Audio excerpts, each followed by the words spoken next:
Welcome to the webinar and thank you for attending and for giving us the opportunity to talk to you about your website, www.condomanagement.com. We really appreciate it. We're going to spend the next 20 minutes or so discussing the features available to you on the website and how to use them. My name is John Kanai, and I am a licensed community manager at First Community Management. I'll be presenting today with the help of my colleague, Kayla Hillerns.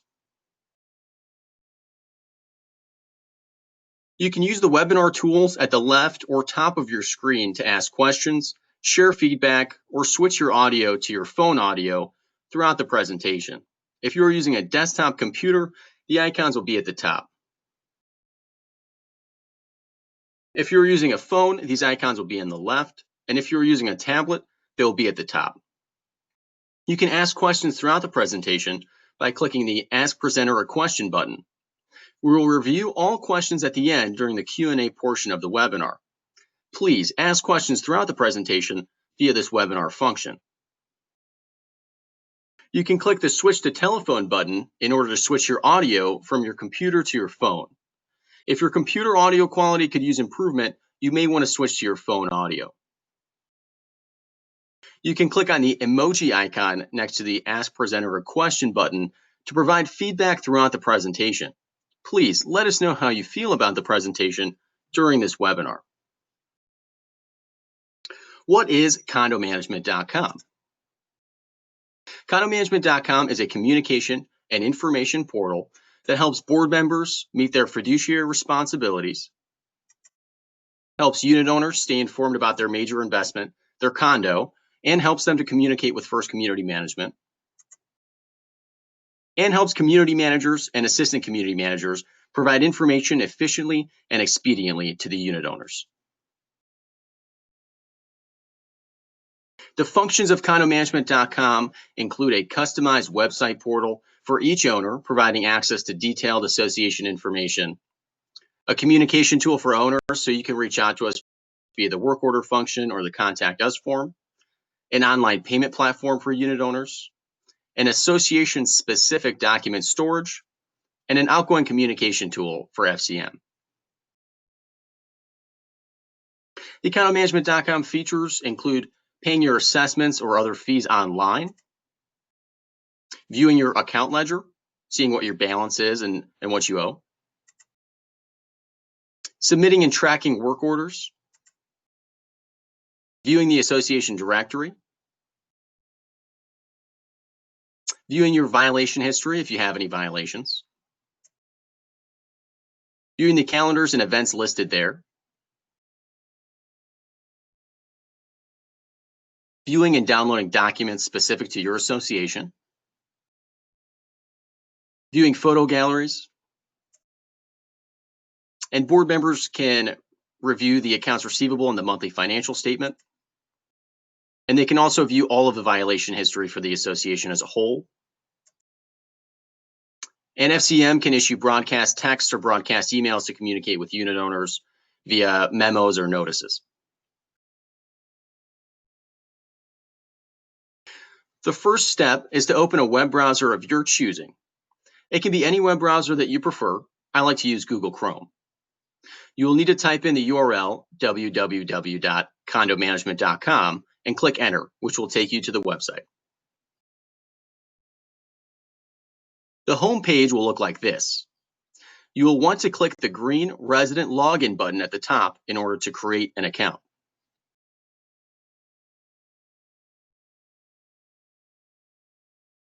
Like most websites you have used in the past, if you do not already have an account registered, you'll want to click the register button below the login credential fields circled in blue. Once you click register, you will fill in your information in order to register your account. Please note that it may take up to 1 business day for our office to approve access to your account, so keep that in mind.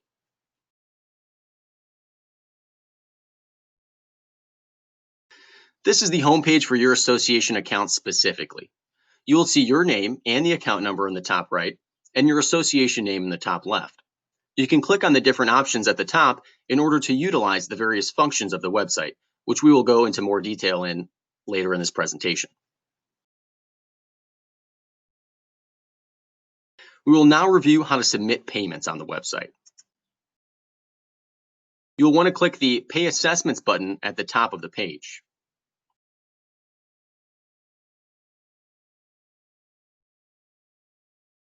When paying online, you can pay by e-check or credit card on the website and submit either a one-time or recurring payment via this feature.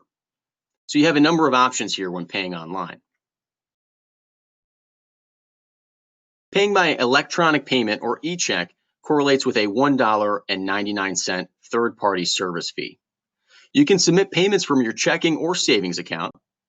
Paying by credit card correlates with a 3.25% third-party service fee. And you can use Visa, MasterCard, Discover, or American Express on the website.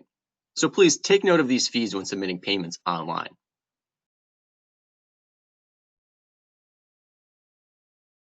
Recurring payments can be set to be made on a specific day of each month.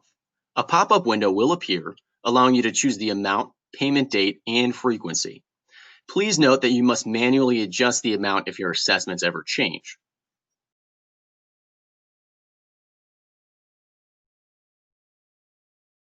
ACH versus recurring payment. ACH, or automatic debit, is a program we offer at FCM that allows you to have the assessment fee automatically withdrawn from an account of your choosing every 5th of the month. ACH automatically adjusts for changes in assessments or account credits, and you must enroll, update, or cancel ACH via a form. Because we are pulling money from your bank account each month, any adjustment requires a form and cannot be fulfilled by an email request. Recurring payments are automatically withdrawn on a day of your choosing. You must manually adjust your payment for any adjustments in assessments. And you must enroll, update, or cancel recurring payments on the website manually. So these are the differences between ACH and recurring payments. It's typically easier for unit owners to use ACH because you don't have to manually adjust things each year if your assessments increase. We will now review the features listed under the My Account drop-down list on the home page.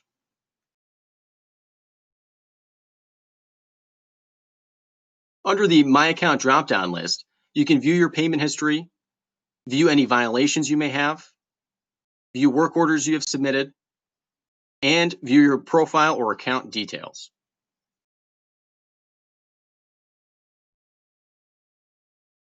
If you click My Profile, it will take you to this page where you can see your user information, login information, and view your directory listing preferences. Owners can opt into the public directory in order to show their offsite address, phone number, email, and name, or opt out of the directory to not share this information. You can choose these options independent of one another, so you can choose to show your email address but not your phone number by clicking the boxes next to each option. Please note that this is only shared with owners, not tenants.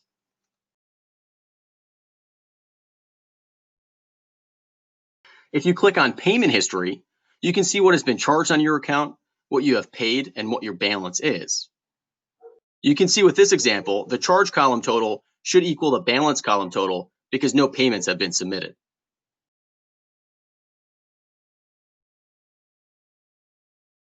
You can submit work orders by contacting the assistant manager or submitting a work order online. Online work orders go to the assistant manager and community manager.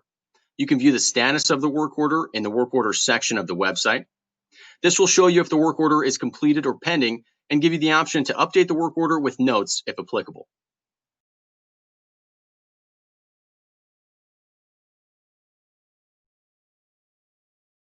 To submit a work order on the website, you will need to click the Add Work Order button. You will need to provide a description of the issue with details, and you have the ability to attach files to the work order so you can submit applicable photos if that is helpful.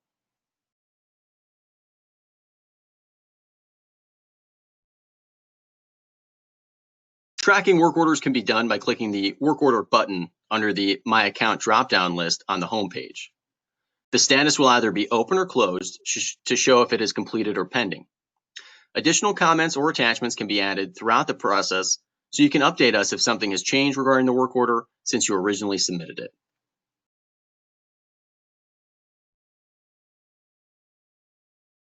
Under the Information dropdown, you can view the calendar, view and download documents, and view the directory.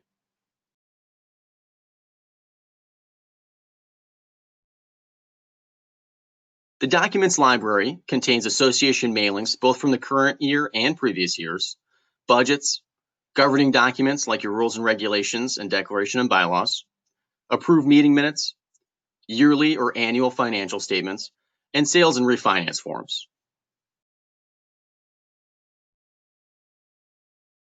The calendar lists upcoming association events, such as board meetings, moves or deliveries, pest control service dates, or other miscellaneous events like community gatherings or social events.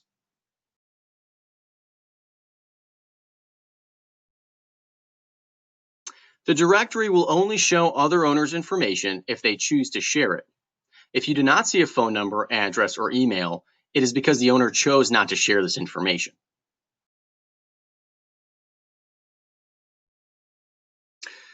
We will now move into the Q&A portion of the webinar. I will now read and answer each question submitted throughout the presentation. Please feel free to submit more questions at this time while I review and answer the questions submitted so far with the help of my colleague, Kayla.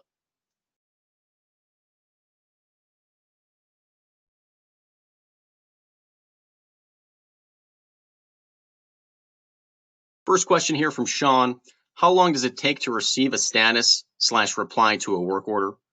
When you submit a work order, you should get an initial response within 24 hours. And then from there, it might depend on what the work order involves and what steps it might take and how long it might take a vendor to get back to us, etc.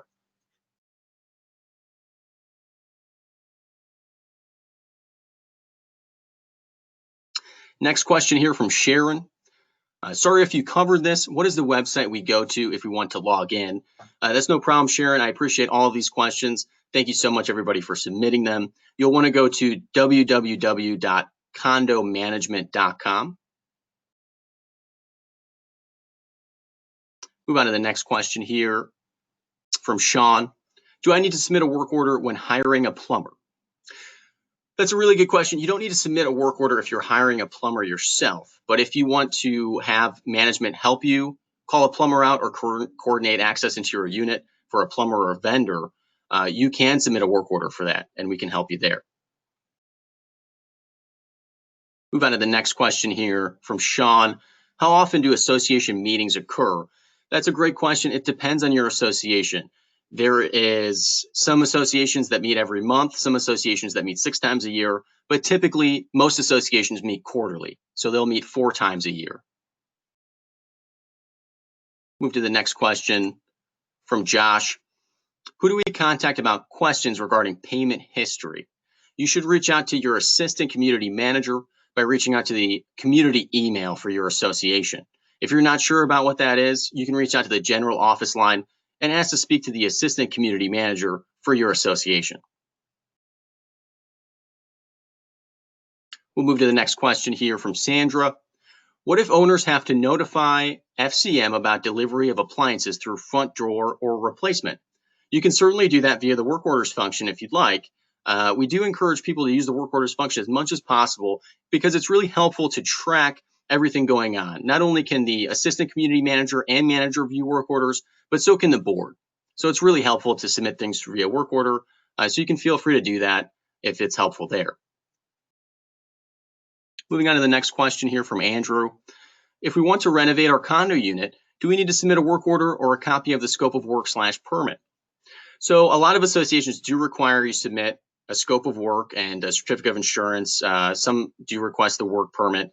So you can definitely submit a work order to see what you need to submit for in-unit renovations. And you can use that work order function to provide the documentation if you'd like. You can also just reach out to the assistant community manager as well. So you can do it either way. Move on to the next question here from Mary. I apologize, my internet faded out when you stated the site address for 1636. Please repeat. I'm not sure what you mean there by 1636.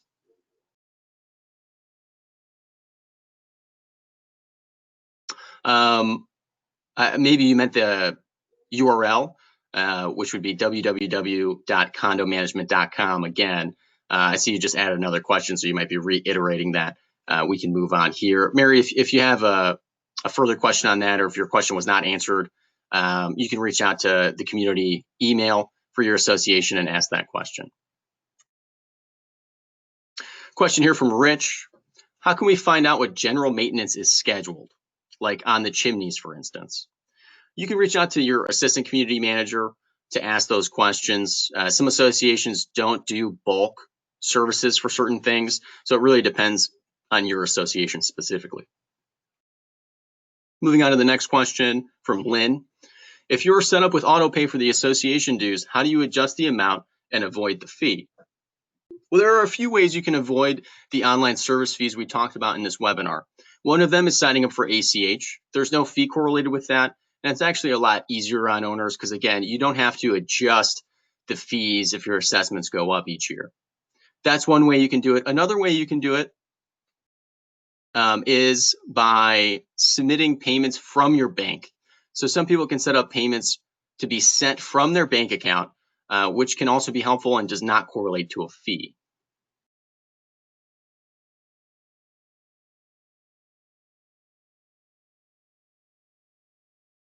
And just so everyone knows, we will follow up on some specific questions from unit owners directly with that unit owner.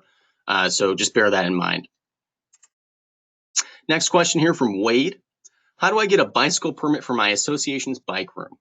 You can certainly reach out to the assistant community manager, and you can certainly reach out via the work order function. So I would encourage you to try it out, go on the website and try the work order function for that request and see how it works out for you.